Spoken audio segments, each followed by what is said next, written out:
udah dikasih tahu belum? Belum. Jadi gini, konsep pola pikir, konsep pola pikir aja. Jadi kalian udah ngertiin, jangan kayak robot. Iya pak. Tanya tuh, jangan-jangan yang ngasih berita juga nggak ngerti. Saya pengen semuanya dari kepala sampai bawah tuh ngerti apa yang dilakukan. Jadi pola pikir kita kalau dari kita menghadapi itu masuk, ya, itu ada praduga bersalah dan praduga tidak bersalah. Ini udah saya terangin waktu itu kan. Praduga pertama pada waktu kita masih banyak kasus, di luar kasus kita praduga bersalah. Jadi kita beranggapan semua yang datang dari luar itu membawa virus, ya. Sehingga untuk berangkat dia harus vaksin, harus PCR. Ya, kemudian harus PCR lagi, kemudian karantina dan PCR. Kenapa? Karena kita harus beranggapan dia bawa virus. Dia lolos jika bisa melewati itu semua. Kalau sekarang praduga tidak bersalah, kita beranggapan semua itu tidak membawa virus. Sampai dibuktikan bahwa dia ada gejala, baru kita lakukan pemeriksaan. Itu logikanya. Itu juga berlaku pada saat fase pengendalian penyakit. Fase pengendalian penyakit yang sudah kalah eradikasi itu kita memastikan bahwa tidak ada yang bersirkulasi, beda dengan yang masih reduksi seperti DBD, diare. Cuman kalau polio, cacar, itu kita semua yang ke arah sana kita harus periksa apakah dia benar sakit itu atau bukan. Ya, jadi logikanya kenapa kok yang dulu awalnya kita harus periksa semua sekarang enggak? Karena praduga bersalah dan praduga tidak bersalah. Jadi emang sistem kewaspadaannya kita akan beda. Tiap fasenya akan beda. Haji nggak nanya K3JH. Ditanya belum mereka? Tidak ada pertanyaan K3JH apa? Ada nggak sih K3JH di sini? Enggak ada. Udah jelasin? Enggak ada. Saya nggak mau K3JH tuh. Saya langsung ngomong ke Menkes. Kenapa? Karena banyak dibuang-buang ya nggak sih? Dan fungsinya nggak berjalan. Padahal kita punya data Cisco Hardcase. Cisco Hardcase itu dari pemeriksaan pertama, pemeriksaan kedua, pemeriksaan embarkasi sampai ke sana. Di sana dipakai, dibalik lagi, udah tinggal itu lagi aja datanya dipakai. Ya, jadi saya pengen semuanya digital dan itu oke dengan Pak Menkes, diskusi dengan Pak Menkes langsung dia serahkan, cuman ternyata di bawah kita juga lambat ya, nggak bisa ngikutin. Sehingga SE-nya Pak Max itu udah nggak ada lagi K3JH yang terbaru, di situ Cisco Hardcase tertulisnya. Ya. Kita semua harus berpikir begitu, jadi nggak ada lagi pakai manual. Cisco Hardcase tuh di Medan, di mana, di Makassar dibuang tuh di asrama haji, ya jadi kotoran. Kemudian nggak ada nih, nggak ada lagi K3JH. Saya bilang nggak usah.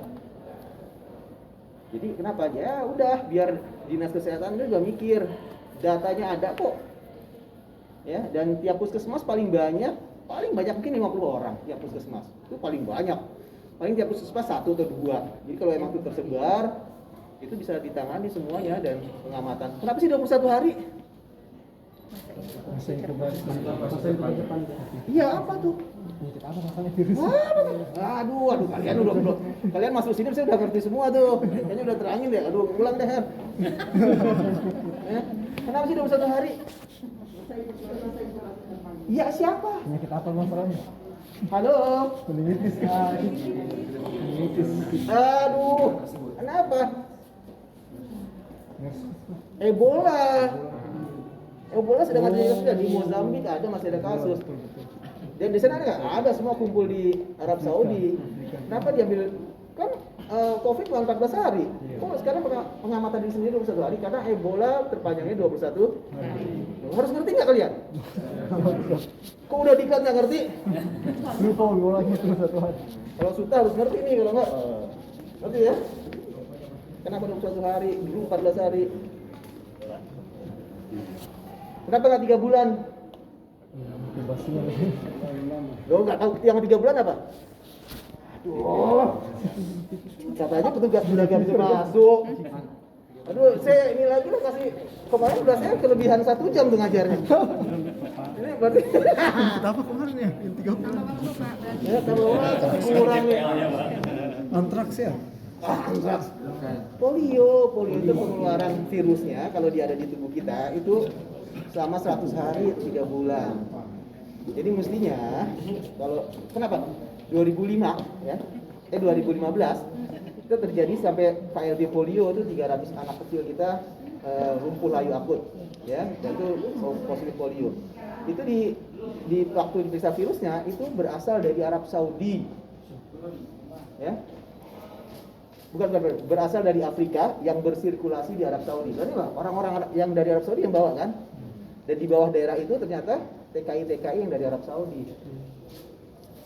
Jadi mestinya logikanya yang dari Arab Saudi ya BAB-nya, tapi di sini nggak ada yang BAB-nya di ini ya Pak ya, di sungai itu kan bahaya karena kalau emang dia bawa gitu ya, dia 3 bulan tuh masih mengeluarkan terus tuh.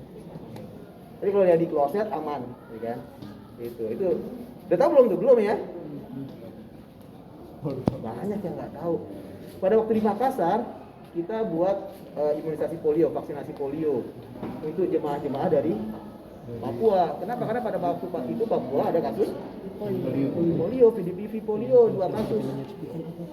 Sehingga kebijakannya keluar dari WHO, semua yang keluar dari Papua harus divaksin polio. Sehingga jemaah haji dari Papua kita vaksin polio tetes, 2 tetes pada waktu di Makassar.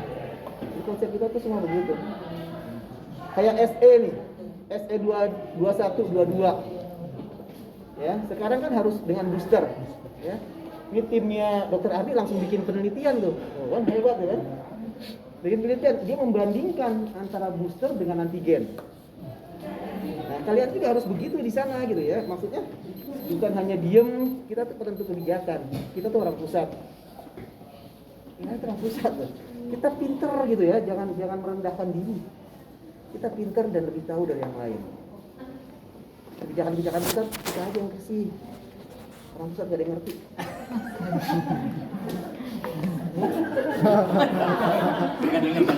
Kita kasih masukan ke mereka supaya aplikatif di lapangan, karena orang pusat nggak di lapangan. Yang di lapangan tahu kita. Nanti kalau kebijakannya tidak sesuai dengan lapangan, kita sendiri yang repot. Contoh ya, pada waktu awal dulu pengambilan PCR itu maunya di embarkasi. Saya tanya ke waktu Vikon dengan Puskes Haji, keputusan Sekjen Pak Koko. Wah, ini bahaya nih, masuk embarkasi masih belum jelas hasilnya. Terus kalau dia di embarkasi positifnya ada, embarkasinya mau di lockdown. Ini kan semuanya kontak. Akhirnya saya gerilya sana kesini. Saya minta ubah sebelum masuk embarkasi itu sudah clear PCR-nya. Berubah tuh, kenapa? Karena kita yang di lapangan. Pusat nggak ngerti, apalagi puskesmas nggak ngerti, dia bukan orang Kargas. Dia bilang pas masuk dilakukan PCR, wow itu bahaya banget. Masuk embarkasi udah clear semua, positif nggak ada lagi. Sama nih sekarang saya juga berpikir masuk sana juga asrama haji udah clear. Dia nggak bingung lagi karena di asrama haji udah nunggu. Mau berapapun datangnya keluarga di depan dan nunggu. Ya, berarti kalau sudah di-clearkan udah aman. Itu logika-logika yang perlu kita bangun bahwa kita tuh lebih ngerti di lapangan. Sehingga kalau kebijakan kita harus semati, kalau emang nggak bisa dilakukan, kita beri telahan, jangan diem aja. Ya, lagi orang-orang di karantina sering bikin telahan. Saya kasih tugas nih, dapat lahan dalam setahun. Yang gitu. Kan kita bukan robot. Untuk apa? Untuk biar kita kinerja kita juga lebih bagus. Kalau ada kebijakan kita nggak bisa kerjain kan kinerja kita jadi jelek. Ya. Oke ya, apalagi ya? Pokoknya silakan tanya. Izin dok, bertanya. Ini sebetulnya pertanyaan titipan dari kepala kantor saya, Dr. Yanti. Oh, kalau kantor banyak banget tanya. Dia kan kemarin kebetulan saya sudah tanya Pak Fitri tentang ini, tapi saya mau tanya pendapat Pak Arianti. Martianti. Oh, Martianti, Kalbar. Oh iya. Itu mantan SO tuh, supervisor, mantan anggota juga. Siap. Jadi ini pertanyaannya kan kemarin ada pengusaha mau melakukan ekspor impor dari Malaysia. Dia konsultasi ke kepala kantor kami.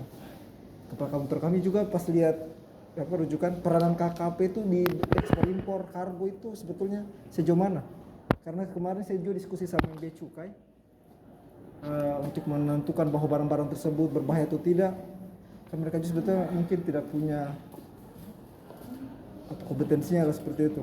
Jadi ya sebenarnya kan ekspor impor itu juga tergantung dari negara yang akan didatangi. Mereka butuhnya apa? Hampir semua negara yang akan dikirim barang, ya itu salah satunya butuh dari legalisasi dari kita. Ya, ya udah kalau mereka nggak butuh kita cuek aja, ngapain juga gitu. Tergantung kebutuhan dari negara. Saya, tujuan. ya kalau kalian nggak butuh ya kami angkat kaki gitu loh. Mereka juga yang stres akhirnya. Enggak, karena rata-rata begitu dari luar itu mereka mencari kita.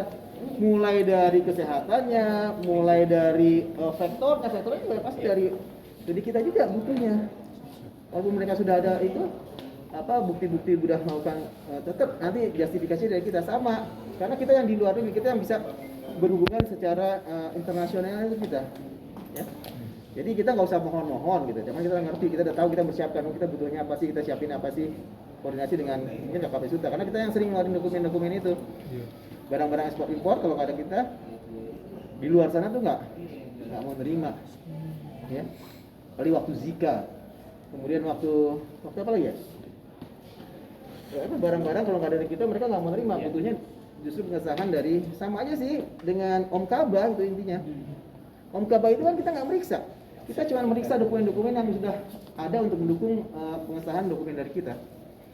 Dokumen yang bisa mengesahkan kita. Ya, orang luar udah tahu sih, orang kita yang kadang nggak tahu. Itu. Ya. Ingat kita standarnya internasional. Hei, hebat kalian tuh hebat. Hah? Kalau hebat berarti harus lebih tahu kan? Orang puskesmas mana ada tahu COVID secara mendalam? Tidak, pangkatnya beda ya. Nanti besok saya Pak Menkes datang saya laporin, Pak bikin Permenkes cepat biar berubah semua. Beda-beda gitu kan?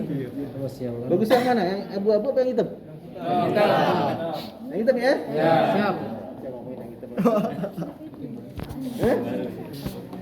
Tapi belum ada Permenkesnya kan? Iya, belum ada Permenkesnya.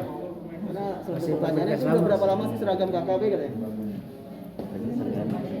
Udah, pokoknya mengapa begini, mengapa begitu harus ada ya. Jadi kalau ada, kok begini, kok begitu tuh harus ditanyain. Soalnya nanti kalian ketemu orang-orang ditanyain begitu nggak bisa jawab. Ya, oke udah, lanjut lagi. Baik, terima kasih Pak Koko. Kalian punya tepuk apa? Tepuk salut, tepuk hebat, apa tepuk keren? Tepuk salut. Salut. Berikan tepuk salut buat Pak Koko. Tepuk salut. Salut, salut. Salut, salut. Salut. Terima kasih teman-teman ya. Iya. Oh, Pak izin.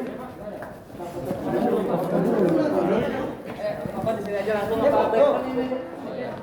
Di mana? Sana aja, bisa nggak di sana? Oke. Background yang mau tidak nyaman. Udah dites antigen semua belum? Belum. Oh sudah. Buat ngabisin antigen. Oke. Ada ke sini sih. Ada ke sini. Ya.